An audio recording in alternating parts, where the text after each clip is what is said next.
ары қарай текетіресті, ары қарай одан ары қарай өршітпей ақ қояйық. Бір азаматтар болып отырып, суырып 5-6 жігіт шығады деп, түнде осы жерде 5-6 жігіт шығарамыз.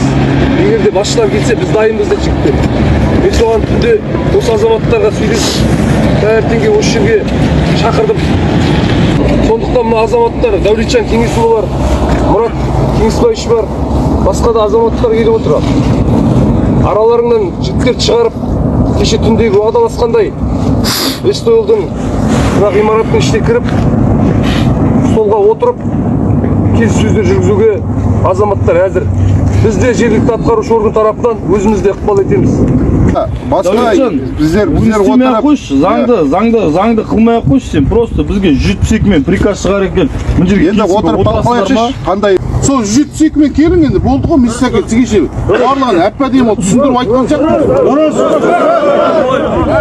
Айтуға құқығы бар ма? 172-ші бапты жігіттер, егер де ол соттың шешіміне дейін болса, болады. Қазіргі таң соттың шешімі шыққаннан кейін жігіттер, қазір біз заңсыз өтті.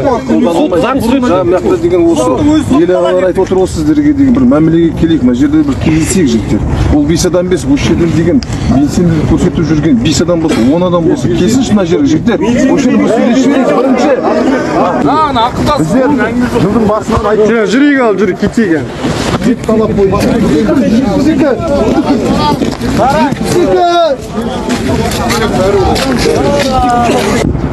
Арада жігіттер сынбайды. До конца бір түйір талап бар. Қазмойғазға кіру.